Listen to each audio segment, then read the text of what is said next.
Hello मेरे प्यारे बच्चों, कैसे हैं आप लोग। हमारे चैनल में स्वागत है। आप देख रहे हैं ओनित क्लासेस।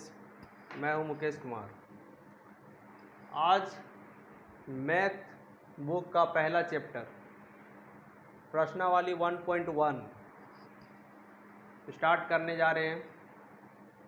क्वेश्चन हम पहले लिख लिए ताकि वीडियो लंबा ना हो, इसलिए आप लोग ध्यान से देखें क्वेश्चन में क्या लिखा हुआ है और उसके अनुसार इसको आंसर हम लोग देने की कोशिश करेंगे। ठीक है, तो हम पहले 2 वीडियो और डाल चुके थे, आप लोग शायद देख लिए होंगे।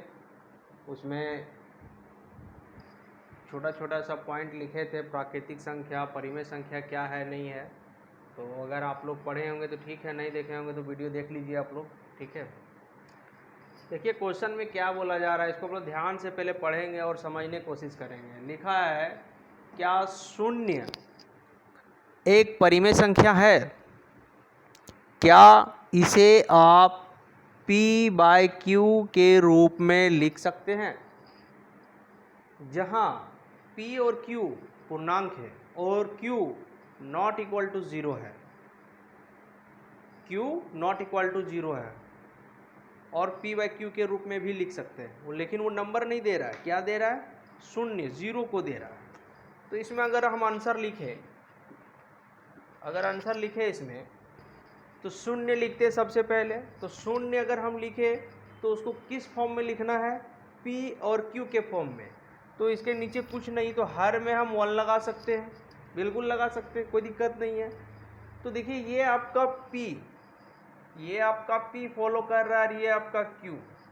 दूसरी बात ये भी है कि यहाँ आपका q नॉट इक्वल टू 0, ये भी है, क्योंकि q के बराबर तो 0 नहीं आ रहा है, तो 1 आ रहा है। इसका मतलब जो क्वेश्चन में लिखा गया है उसका बिल्कुल ये आंसर सही होगा। हाँ, हो सकता है, बिल्कुल हो सकता है। क्यों नहीं होगा?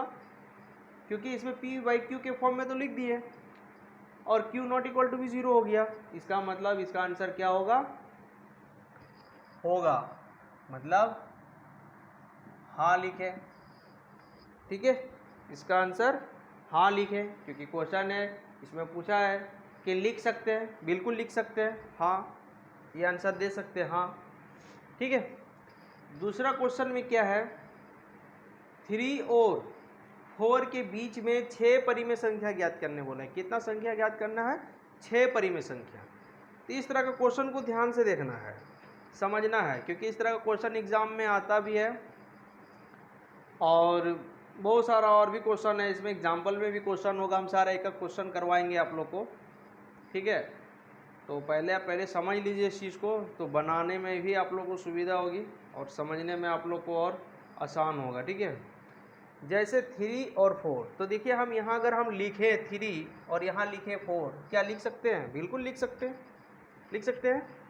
तो देखिए इसके नीचे कुछ नहीं है, तो हम अपना मर्जी से इसमें लिख सकते हैं 1 1, बिल्कुल, क्योंकि हर में तो 1 है। अगर हम हटा दे तो वही नंबर होगा जो पहले से था, तो कोई ज़्यादा डिफरेंस नहीं हो रहा है। इसका मतलब 3/1 और 4/1 लिख सकते हैं। लेकिन इसमें बोला क्या गया कि नंबर 6 इसके बीच में 6 परिमेय संख्या निकालना है, इसका बीच 3 और 4 के बीच। तो जहां अगर 6 बोलेगा उस नंबर को हम क्या करेंगे? 6 में एक जोड़ के लेंगे, तो कितना नंबर हो जाएगा? वो 7। अगर यहाँ बोलता 5 नंबर तो हम एक बढ़ा के लेते तो 6 होता। अगर यहाँ बोलता 6 तो 7 नहीं, अगर 7 बोलता तो 8 लेते हैं। आप लोग समझ गए होंगे क्या कह रहे हैं हम। ठीक है, अब इसमें क्या है कि जो 7 आया वो ऊपर नीचे अब 7 से इंटू कर दीजिए, तो ये नंबर आपका बन गया क्या? 7 या 21 और नीचे हो गया 7। अगर इस नंबर को आप 7 से इंटू करिए ऊपर नीचे तो क्या बनता है? 28/7। इसका मतलब ये हुआ कि अगर हम 7 को 3 से काटे तो वही 3 आ जाएगा, 7 या 21। अगर 7 से अगर हम इसको 4 से ये 28 को काटे तो वही 4 आ जाएगा।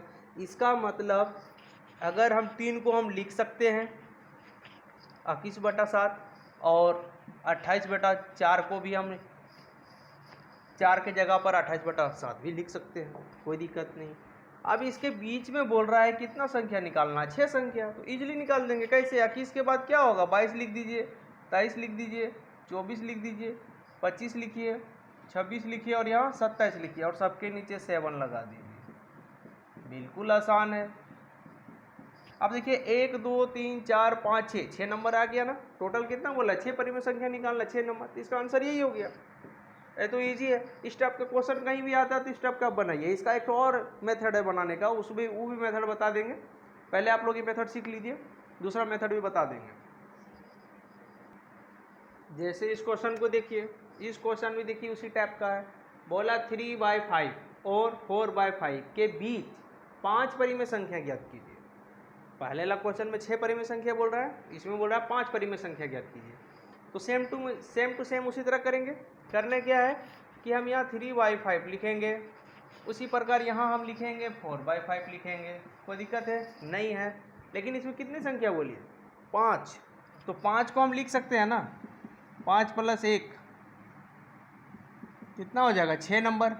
ये जो नंबर आ रहा है 6, तो अगर हम ऊपर भी 6 से इंटू कर दें, नीचे भी 6 से इंटू कर दें, तो ये कितनी बनेगी? 6 × 18 और ये 6 × 35। अगर हम इसको कैंसिल करेंगे तो वही 3/5 आ जाएगा। ठीक है, 5 का टेबल से आप इसको काटिए, 6 का टेबल से 6 × 18, 6 × 35 और 6 × 18, देखिए वही आ गया।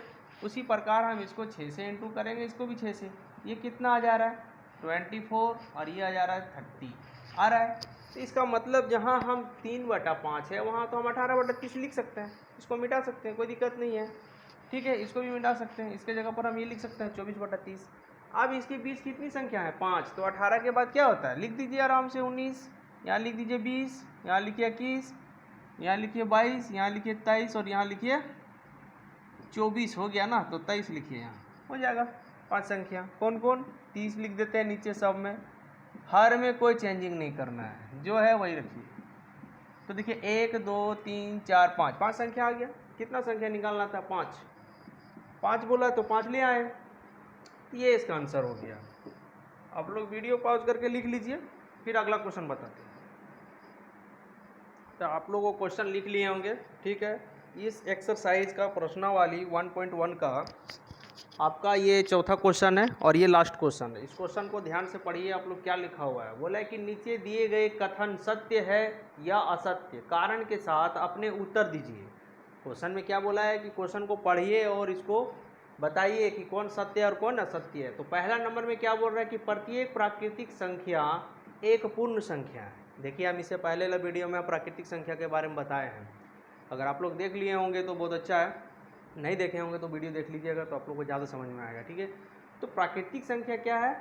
प्राकृतिक संख्या एक पूर्ण संख्या है। तो इसमें आंसर देना है और कारण सहित बोल रहा है। तो इसमें देखिए आंसर अगर हम दें तो प्राकृतिक संख्या क्या होती है कि प्राकृतिक संख्या गिनती की जाने वाली संख्या को प्राकृतिक संख्या कहते हैं। जैसे 1 2 3 4 5 जितनी है सब प्राकृतिक संख्या है। क्या होती है?